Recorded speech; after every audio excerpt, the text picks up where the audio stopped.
One of the toughest things that people have to deal with in the entire Old Testament usually is that so many people and so many places have more than one name.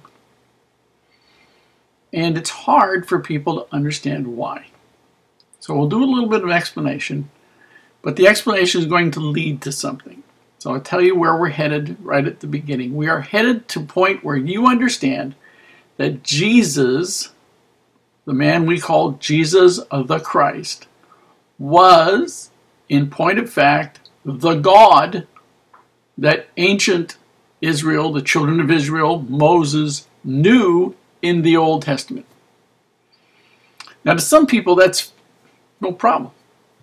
To other people, that is really strange. So we're going to, I've had people challenge me on where is it? And I said, well, there's about 5,000 references in the Old Testament if you know what to look for.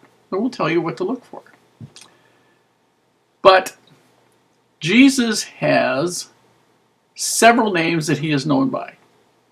And this all goes back to the fact that the Bible that we have is written in ancient Hebrew, which leaves out all the vowels. The A, E, I, O, U, which are in English are vowels, are all left out of ancient Hebrew, and there's just the consonants.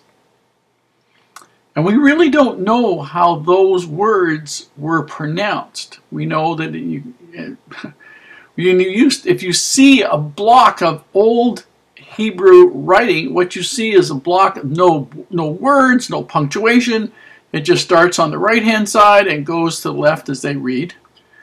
And it's just one big block of letters. And once you're used to reading it, it's really not that really hard to do. It takes learning and skill and time and practice like everything else does, but it can be mastered. Then there is the New Hebrew, where everything is broken down and there is a lot different. And then there is the Aramaic, which is the language that was generally spoken in Jesus' time. And then the Gospels, as were written, Paul's letters and other things, some of the writings in the New Testament were written in Greek. And so they have all four. And we go back and forth between those languages, and that's why Jesus has several names.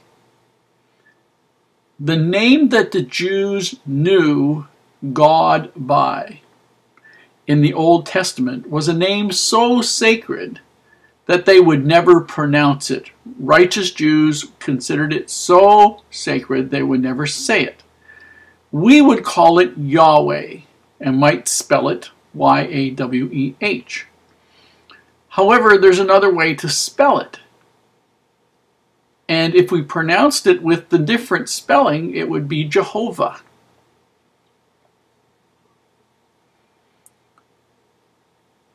Now, in the Old Testament, which is where the King James Version was translated from, the Jews substituted a different word for Jehovah, which was too sacred for them to write down. They substituted the word Adonai, A-D-O-N-A-I, which means Lord or the Lord or my Lord. Depends on whose translation you take. And when you look at the Old Testament, you'll find something very, very, very interesting. Lord appears with 3 different spellings. There is a capital L, then there's a small capital O, small capital R, small capital D, and those are references to Jehovah. That was where it was Adonai in the original Hebrew script that the King James Version was translated from. And that means God, Jehovah, Jesus, Yeshua. Those are all names that apply to God, to Jesus. Jesus is the Greek form of the word Joshua, which is the anglicized form of Yeshua, which is the Hebrew form of Jehovah, sort of, means salvation of the Lord.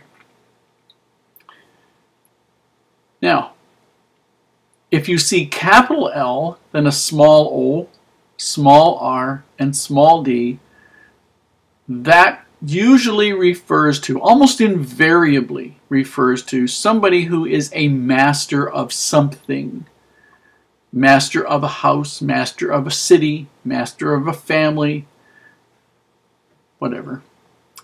And then you have small l, small o, small r, small d, which can mean the boss of.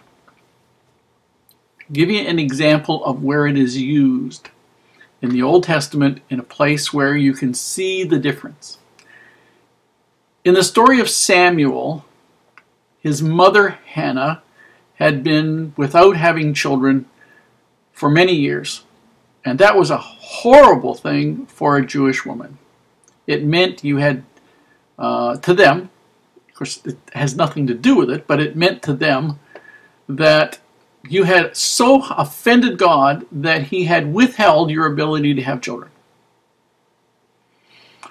And she went to the temple, Hannah went to the temple, and she prayed to God, and she made a covenant with God on her own that if she had a boy, she would dedicate him to the service of the Lord in the temple of the Lord.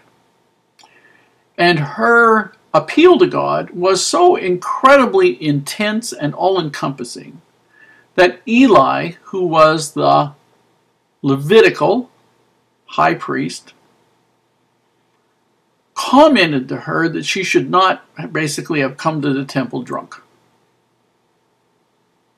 So there, in her prayer, in her covenant making, she refers to Lord, large capital L, small capital O, small capital R, small capital D. You can look in the Bible and see that.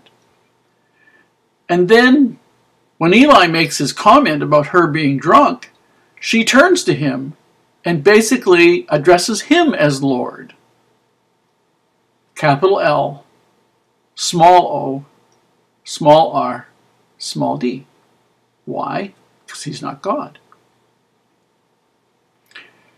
When you do that throughout all of the Old Testament, the name Jehovah, Yahweh,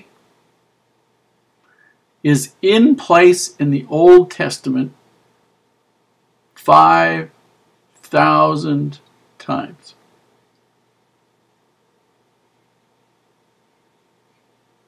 Jesus is Jehovah, is the God of the Old Testament. He did not spring into existence when he was born to Mary, any more than we spring into existence when we are born to our parents. Our spirits have always existed. Some of this, I believe, was edited out very dramatically from much of the Old Testament. Not all of it, but some of it. In Jeremiah chapter 1, verse 5, there is an interesting quote where the Lord, Jehovah, is talking to Jeremiah, who's his prophet. And he says to him, "Before thou wast formed in the belly, I knew thee, and consecrated thee a prophet unto the nations." Our spirits existed with our Heavenly Father, just as Jeremiah's did, just as all Moses and everyone Jesus did, and all the rest of it. This earth was created as a place for us to come and obtain a body and to learn valuable lessons as a result of that body, make wise choices at a distance from God and not being able to remember directly God, so that we would choose right from wrong because it made sense to us. And that's what this gospel is for. We've got some more things coming in, magnificent things in coming chapters of these videos.